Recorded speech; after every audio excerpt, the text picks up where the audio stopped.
Hello everyone, welcome to another episode of Triangle of Fence. I'm Monish. As always, I'm joined by Nishant. And you can see from the gleam on his face that Anthony Davis is back, can't you?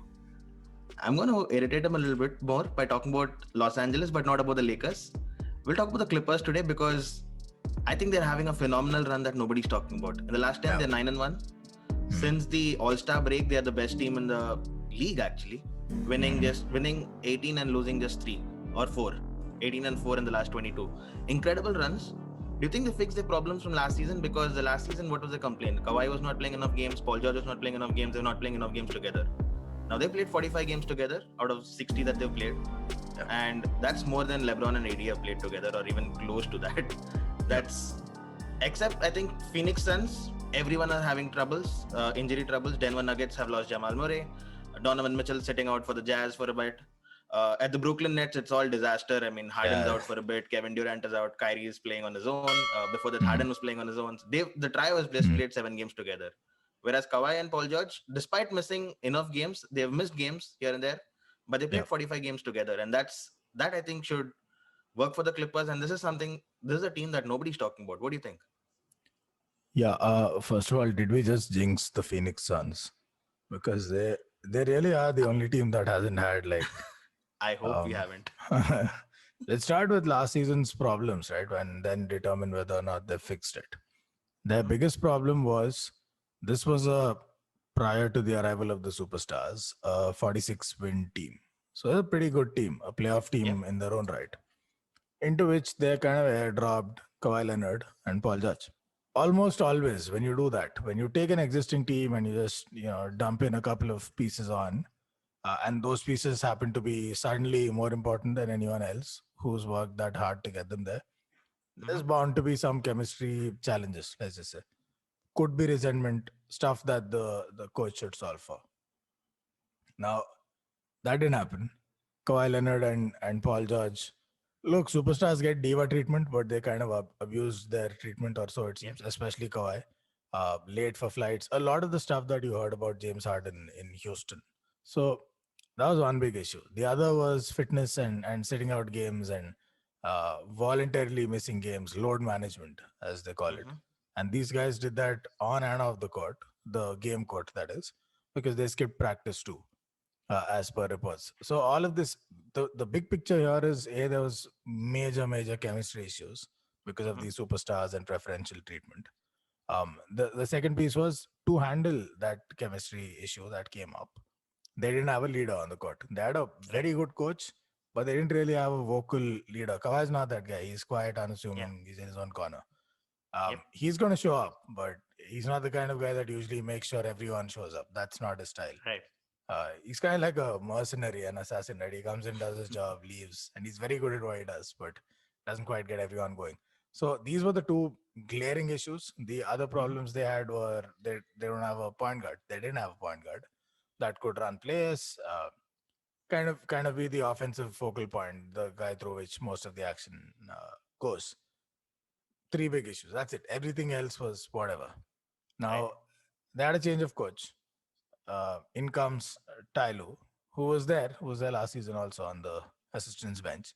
He comes in, and the reports are he's had stern conversations with the two superstars. They've come to an agreement, blah, blah, blah. They're going to play more games. They did. They're going to show up to more practices. They did. Uh, and, overall, you'd have a lot less chemistry issues. And one tough decision in the process was they didn't go for retaining Montrezl Harrell, Hmm. who had a tiff with Paul George, whatever, as things go. When you do that Yeah. with a superstar, you get booted. So out went Harrell to the Lakers, and they picked up a lot of interesting pieces. But then I was thinking, all right, maybe just maybe they fixed the chemistry to an extent. Hmm. But it did come at a price, right? Because they lost the sixth man of the year, Right. and then they lost his counterpart, the other perennial sixth man of the year contender in Louisville, Hmm. who apparently he went to that strip club and he never came back. It looks like his heart's still in Atlanta. Anyway, so he moved out. That was the chemistry part. Okay, fixed to a large extent because those were the biggest two names on that roster before these guys showed up. Hmm. They still didn't have a point guard, and they still didn't have an answer yet. And it would only take time uh, for whether or not Paul George and Kawhi Leonard play enough games, play together, where they have a consistent starting five and they figure out their best processes and their best lineups and all of that. Mm-hmm. They've done all of that stuff, especially in the second half of the season, if you consider the All Star game as the halfway point. The one last piece that they had to fix was getting a point guard. And they did what they should have done really in the offseason, which is make a move for Rondo. He Mm-hmm. was available, he was a free agent. I don't know why they were trying to skimp on money, but they didn't get Rondo. They got him now. It makes them a dangerous team, especially in the playoffs. Um, p- Players of Kawhi and Paul George's talent with Rondo's not just overall ability as a playmaker and as a play caller on the court, but as a leader. That's the Mm-hmm. vocal leader they didn't have last season. And I like that they didn't try to make Paul George or Kawhi Leonard do something that be something they're not. They Yeah. found an external solution to the leadership problem. So they did all the right things. Now let's talk about will it work? All this is great. Like they've plugged Right. all the holes, um, but that it doesn't happen in a silo, right? You can improve significantly from last year, but then other teams have moved further ahead, and then you're kind of stuck in a rut. Where do you think the Clippers are, though? I think the Clippers are great. I think on current form, they're the best team in the league. They're better than the Brooklyn Nets. They're better than the Sixers. They're better than the Bucks, and better than the Suns and Jazz, and the best team in the league. Simple. Hmm. Hmm. But once the playoff begins, every team in the West wants to beat the Clippers, beat the Trailblazers, beat the Yeah, Jazz, beat the Suns. Everyone yeah, has a tiff, and of course the Lakers. Everyone has a tiff with the Clippers. Everyone wants to get up better of them, and the Clippers are going to be under immense pressure once the yeah, playoff begins. It's going to be. I mean, I can't really put a finger to it, but I don't see them getting past the second round. If they face the Suns in the second round, I feel the Suns are going to take them down. And I mentioned this in the past. I think the Clippers didn't really have a starting five. I still don't think they've figured that who yeah, their top five are going to be to close out games. Rondo will be there, yeah, Kawhi will be there, Paul George will be there. What about 4 and 5? Is it going to be Batum? Is it going to be Marcus Morris? yeah. Is it going to be Zubac? I mean, they're changing around. They're rotating the players so much. They have incredible depth. Don't get me wrong, but when the playoffs comes, you need your top five. You need to know your best five players, and I think Right. that is still lacking for the Clippers. And I see them crashing and burning, similar to Hmm. last season. Yeah, maybe I don't think they're quite there to win it all. Um, so maybe let's start with can they make it out of the West, which means they've got to beat at some stage a team like Portland or Dallas or one of these guys. Yeah, they'll get past Portland pretty easily. I mean, I don't Yeah, see that to be Portland, it. yes, Portland, yes. Portland are struggling to beat Memphis Grizzlies, so I don't think they'll be close to the Clippers No, anymore. true, but Dallas, I wouldn't be so sure. Dallas are going to Mm-hmm. be a pain in anyone's ass.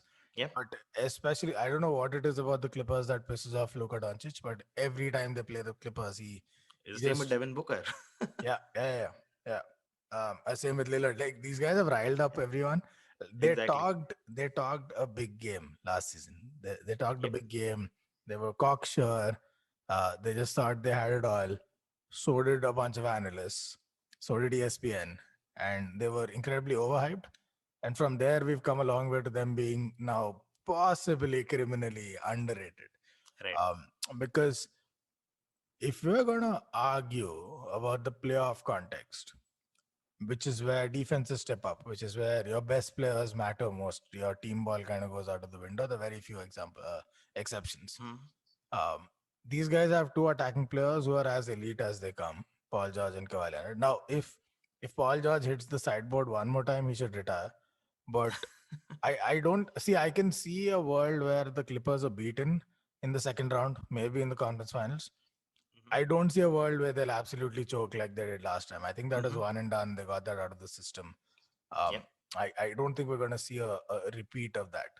Now, in the playoffs, though, there's something very interesting about the Clippers. I don't mind that they don't have a steady starting five Mm-hmm. because, like the Lakers last season, right? When they won it all last season. Now they had two players that were like non-negotiable starters, right? LeBron and AD, and everyone else was whatever. Like they had a lineup in mind, like JaVale McGee would start, Dwight Howard would like who cares? If they flip that, nobody cares. If they do something else, it was such a top heavy team Now, Mm-hmm. granted, everyone stepped up in the playoffs. KCP, Caruso, everyone stepped it up in the playoffs. So Kuzma was great on the rebounds. But it all boiled down to, are those two guys playing? Then it's fine. Or you rotate the rest any which way you please. I think with the Clippers, it's a lot like that. Kawhi Leonard and Paul George, they're going to get them to the promised land. If at all, otherwise they fall, they crash and burn, and they live with it. Now, but there's something very interesting about how they defend the Mm-hmm. Clippers, because um, they're like the fifth best defense in Mm-hmm. the league when it comes to defending three pointers. Fifth or sixth best in the league when Okay. it comes to defending three pointers. But they're like the 15th best defense overall. Okay. Why is that? Because they have two elite, best of the best wing defenders that man the perimeter. That Mm-hmm. makes it next to impossible to get past them or get shots off from there. Mm-hmm. But once you get to the interior, it's over. Their rim protection sucks. Ibaka hasn't been what they would hope. He hasn't been He, playing. yeah, I mean, no, even like the few Yeah. glimpses that you got, he was just atrocious to the point where we were thinking Masai Ujiri, what a heist to get rid What? of. Yeah. Both. Yeah, I mean, even if we didn't get anything in return, like that was smart to get to let Yeah. them go and not keep them on the payrolls, right? Mark Gasol and he did a number on both LA franchises. So Ibaka is whatever. Batum, we've always known is um, Zubats has actually been playing well for his level, Mm-hmm.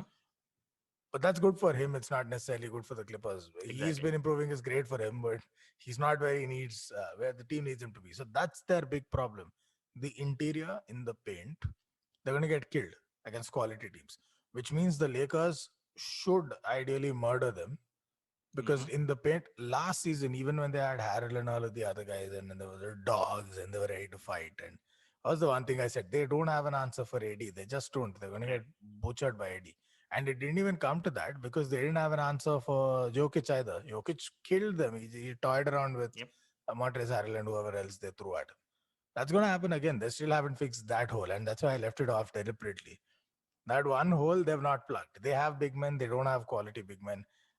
Even somebody like a Whiteside who's just languishing on the bench in Sacramento would be a step up for them right now.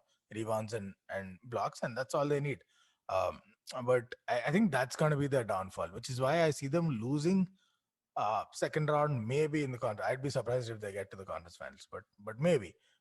But I don't see them choking necessarily. I don't think that's going to happen. I think they just get outplayed, which is fair game.